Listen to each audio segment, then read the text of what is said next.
नहीं sir, paper तो मेरे हिसाब से डिफिकल्ट रहा क्योंकि मैं पढ़ा नहीं था।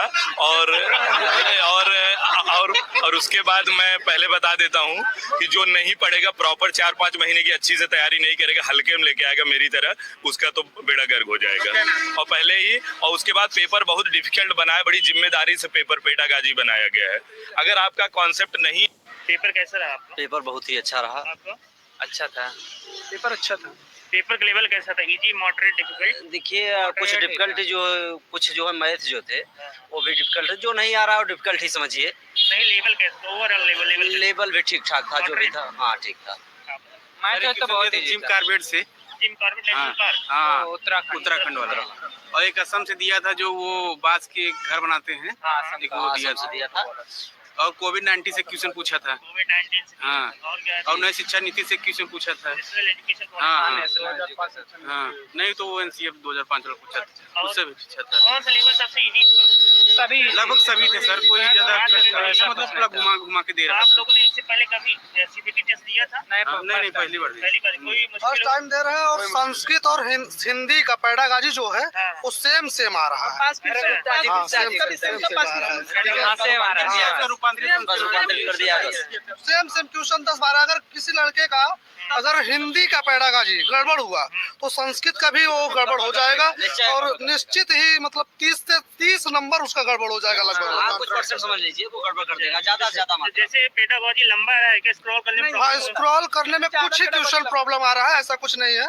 हाँ, लेकिन ठीक है। फिर आप लोगों ने कितना अटेम्प्ट किया? अटेम्प्ट सभी नहीं, सभी नहीं। 130 प्लस है लगभग। आज का पेपर इजी था? नहीं, इजी नहीं कह सकते आप।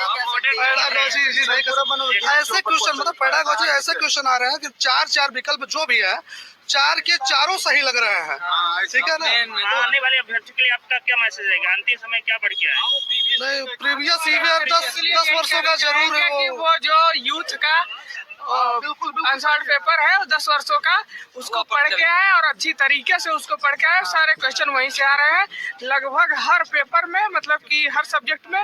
10 से आने वाले विद्यार्थियों को जो परीक्षा देने आएंगे उनको हम यही निर्देश देना चाहेंगे कि आप लोग अच्छे से यूथ कंपटीशन की बुक ले लीजिए और जो विगत वर्षों के पेपर हो चुके हैं उनको तो अच्छे से तैयारी करके आइए। पढ़ करके और एनसीईआरटी की बुक आप पिछले पेपर पढ़ के आ रहे हैं तो आपको कोई प्रॉब्लम नहीं होने वाली है। आप अच्छे से सब कुछ पेपर कर लेंगे।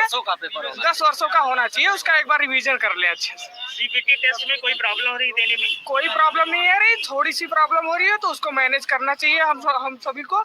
और ये ऑफलाइन से काफ़ी बेहतर परीक्षा है, क्योंकि उसमें क्या है कि उसमें पेंटिंग करना मतलब कि गोला करना, फॉर्म भरना, उसमें हमारा टाइम ज़्यादा वेस्ट हो जाता है, जिसकी वजह से हम लोगों का टाइम खराब होता है। इसमें क्या है कि हमको कोई प्रॉब्लम नहीं हो रही है, हमें अपना सब्जेक्ट दिया हुआ है। और एक चीज़ और बेनिफिट है इसमें कि हमको किसी प्रकार का कंफ्यूजन नहीं है कि अरे यार ध्यान देना पड़ेगा कि फर्स्ट पेपर पहले कर रहे हैं कि सेकंड पेपर पहले कर रहे हैं। ऐसी कोई दिक्कत नहीं है, आप आराम से करिए। एक सीरियल वाइज सब दिया हुआ है, जो जैसे दिया है उसे आपको करना है, कोई प्रॉब्लम नहीं। आपने कितना अटेम्प्ट किया? मैं 150 में 150 अटेम्प्ट करके आया हूँ। वो तो रिजल्ट बताएगा कितना नंबर है, लेकिन इतना है। पेपर बहुत अच्छा था। प्रीवियस ईयर से पेपर मतलब क्वेश्चन बहुत ज्यादा आए थे। All the best. जो हिंदी संस्कृत वाला जो पोर्शन था, हिंदी का जो शिक्षण वाला पोर्शन था, वही उठा के कन्वर्ट करके बना गया। तो ऐसा इस तरीके से तो नहीं करना चाहिए सर। मतलब ये इसका मतलब यह है कि पेपर बनाने से भाग रहे हैं, फिर ऑनलाइन करके, उसका क्या मतलब है? और ओवरऑल पेपर कैसा रहा? पेपर तो सबसे अच्छा था सर। लोग बता रहे थे कि पेपर टफ आ रहा है, लेकिन उससे कोई दिक्कत नहीं, पेपर बहुत सरल आ रहा है। कल के पेपर बच्चे बता रहे थे बहुत टफ है। एनसीईआरटी में ईवीएस का जो भी मतलब पोर्शन पढ़ाया गया है वही से क्वेश्चन आ रहे हैं, और बाकी पेपर अच्छे थे। क्योंकि पेपर में नॉर्मलाइजेशन भी है, इससे आने वाले जैसे कि आपका इजी पेपर आएगा तो उसमें क्या होगा, मार्क्स आपका कम भी हो सकता है। ज्यादा। हाँ, मार्क्स कम हो सकता है, नॉर्मलाइजेशन से थोड़ा दिक्कत होता है। बाकी पेपर ओवरऑल कैसा रहा? Easy, moderate, difficult? नहीं सर, पेपर तो मेरे हिसाब से डिफिकल्ट रहा क्योंकि मैं पढ़ा नहीं था। और